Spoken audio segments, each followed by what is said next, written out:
సభాధ్యక్షులు రాష్ట్ర కాంగ్రెస్ కమిటీ కార్యనిర్వాహక అధ్యక్షులు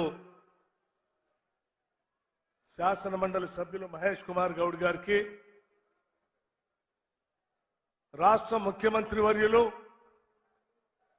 రాష్ట్ర కాంగ్రెస్ కమిటీ అధ్యక్షులు శ్రీ రేవంత్ రెడ్డి గారికి, మంత్రివర్యులు సీతక్క గారికి, మంత్రివర్యులు శ్రీధర్ బాబు గారికి, మంత్రివర్యులు తుమ్మల నాగేశ్వరరావు గారికి, మంత్రివర్యులు కోమటిరెడ్డి వెంకటరెడ్డి గారికి, మంత్రివర్యులు కొండా సురేఖ గారికి, శాసన మండలిలో కాంగ్రెస్ పక్ష నాయకులు జీవన్ రెడ్డి గారికి, అలాగే మాజీ రాష్ట్ర కాంగ్రెస్ కమిటీ అధ్యక్షులు పెద్దలు హనుమంతరావు గారికి, రాష్ట్ర Congress committee campaign committee chairman Madhu Yaskhi Goud గారికి, అలాగే నూతనంగా రాష్ట్ర కాంగ్రెస్ కమిటీలో సుదీర్ఘమైనటువంటి పార్టీకి సేవలు చేసినటువంటి వారిని రాష్ట్ర ప్రభుత్వ సలహాదారులుగా నియమించబడినటువంటి షబ్బీర్ అలీ గారిని, అట్లాగే గౌరవ శాసనసభ్యులు సోదరులు ప్రేమ్ సాగర్ రావు గారికి, అంజన్ కుమార్ గారికి కార్యనిర్వాహక అధ్యక్షులు, అట్లాగే స్థానిక శాసనసభ్యులు సోదరులు ఎడ్మా బొజ్జు గారికి, డాక్టర్ మల్లు రవి గారికి, అట్లాగే మాజీ మంత్రులు నరసింహులు గారికి, అట్లాగే సుదర్శన్ రెడ్డి గారికి, బలరాం నాయక్ గారికి, వేం నరేందర్ రెడ్డి గారికి, మరో శాసనసభ్యులు మా వేములవాడ శాసనసభ్యులు శ్రీనివాస్ గారికి, ఇంకా వేదిక మీద ఉన్నటువంటి కాంగ్రెస్ పార్టీ కార్యనిర్వాహక సభ్యులు పెద్దలు అందరికీ, అలాగే అనేక గ్రామాల నుంచి ఈ సమావేశానికి ఇక్కడ విచ్చేసినటువంటి సోదరిమణులారా, మీ అందరికి కూడా ముందుగా నా హృదయపూర్వకమైనటువంటి నమస్కారాలు తెలియజేస్తా ఉన్నాను. ఈరోజు ఈ రాష్ట్ర చరిత్రలో సువర్ణాక్షరాలతో లిఖించదగబడినటువంటి రోజుగా నేను భావిస్తా ఉన్నాను. కొట్లాడి తెచ్చుకున్న తెలంగాణ రాష్ట్రం 10 ఏళ్ల పాటు కొద్ది మంది చేతుల్లో బందీ అయి ప్రజలకి స్వేచ్ఛ లేకుండా, స్వాతంత్రం లేకుండా, హక్కులు లేకుండా ఉన్న వనరులన్నీ దోపిడీకి గురవుతా ఉంటే రాష్ట్ర కాంగ్రెస్ కమిటీ ఆలోచన చేసి ఆనాడు పిసిసి ప్రెసిడెంట్ గా నియమించబడినటువంటి శ్రీమతి సోనియా గాంధీ గారు, రాహుల్ గాంధీ గారు ఆశీస్సులతో నియమించబడినటువంటి రేవంత్ రెడ్డి గారు ఇదే ఇంద్రవల్లి దగ్గర నుంచి ఆనాడు శంఖారావం పూరించడం జరిగింది. మేము వస్తాం,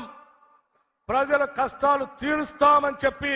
ఆనాడు ఇక్కడి నుంచే పిలిపివ్వటం జరిగింది. ఇక్కడ మొదలుపెట్టినటువంటి ఆనాటి పోరాట యాత్ర అంతిమంగా ఈ రాష్ట్రంలో జరిగినటువంటి సాధారణ ఎన్నికల్లో ఇందిరమ్మ రాజ్యానికి అశేషమైనటువంటి మీ అందరి ఆశీస్సులతో అపారమైనటువంటి మెజారిటీతో ఈరోజు ఇందిరమ్మ రాజ్యం ఈరోజు రాష్ట్రంలో ప్రజాప్రభుత్వం ఏర్పడినటువంటి ప్రజాప్రభుత్వం ద్వారా ఇచ్చినటువంటి మాటను మర్చిపోకుండా ఇంద్రవల్లి దగ్గరకు వచ్చి అదే మేశ్రం వంశస్థులైనటువంటి నాగోబా దేవాలయం దగ్గర నుంచి ఇచ్చిన మాటను నిలబెట్టుకుంటూ ఈ ప్రాంతం నుంచి అభివృద్ధి కార్యక్రమాలకి శ్రీకారం చుట్టాలనేటువంటి ఆలోచనతో మొదలుపెట్టినటువంటి సభే ఈనాటి ఇంద్రవల్లి సభ అని కూడా ఈ సందర్భంగా మీ అందరికీ మనవి చేస్తా ఉన్నాం. అంతేకాదు ఈ ప్రాంత ప్రజల కోరికల హక్కుల కోసం ఆనాడు పోరాటం చేసిన అనేక మంది ఆదివాసీల అమరవీరుల స్తూపం దగ్గర నుంచి ఆనాడు ఏ మాట అయితే ఇచ్చామో ఆ మాటను నిలబెట్టుకోవటం కోసం అదే స్తూపం దగ్గరకు వచ్చి మళ్ళీ మాటిచ్చి వెళ్తా ఉన్నాం. ఈ రాష్ట్ర ప్రజల సంక్షేమం కోసమే ఈ రాష్ట్ర ప్రభుత్వం కట్టుబడి ఉంటుందని ఈ సందర్భంగా మీ అందరికీ మనవి చేస్తా ఉన్నాం. స్నేహితులరా, ఇదే ఇంద్రవల్లి ఆనాడు నేను సిఎల్పి నాయకుడిగా, ఆనాడు రాష్ట్ర కాంగ్రెస్ కమిటీ అధ్యక్షుడిగా రేవంత్ రెడ్డి గారు ఓ పక్కన సభలు సమావేశాలు భారీ బహిరంగ సభలు చేసుకుంటూ నేను ఇక్కడ నుంచి పాదయాత్ర మొదలుపెట్టాను. ఇదే ఇంద్రవల్లికి ఆనాడు ఈ పరిసర ప్రాంతాల్లో ఉన్నటువంటి అమాయకులైన అనేక మంది గోండు ప్రజల జీవితాల్లో మార్పు రావాలని జీవితం మొత్తం అంకితం చేసినటువంటి గద్దరన్న కూడా ఆనాడు పీపుల్స్ మార్చ్ కార్యక్రమంలో పాల్గొనటం ఇదే స్తూపం దగ్గర మా అందరి చేత ప్రమాణం చేపించిన సంఘటన కూడా గుర్తు చేస్తా ఉన్నాను. అటువంటి యోధుడు శ్రీ గద్దరన్న గారి పేరు మీద నిన్ననే రాష్ట్ర ప్రభుత్వం కవులు కళాకారులకి సినిమా రంగానికి ఇచ్చేటువంటి నంది అవార్డుని తెలంగాణకి తలమానికంగా ఉన్నటువంటి తెలంగాణ కోసం పోరాటం చేసినటువంటి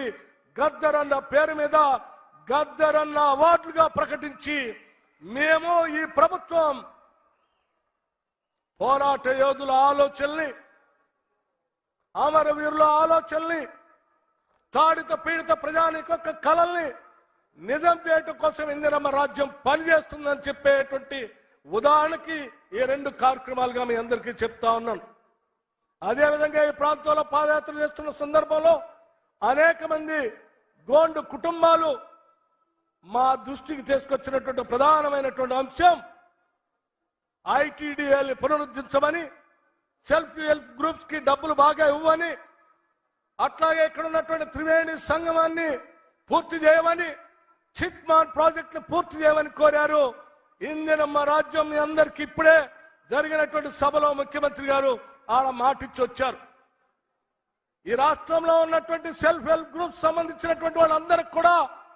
పెద్ద ఎత్తున ఆర్థికంగా నిలబెట్టడం కోసం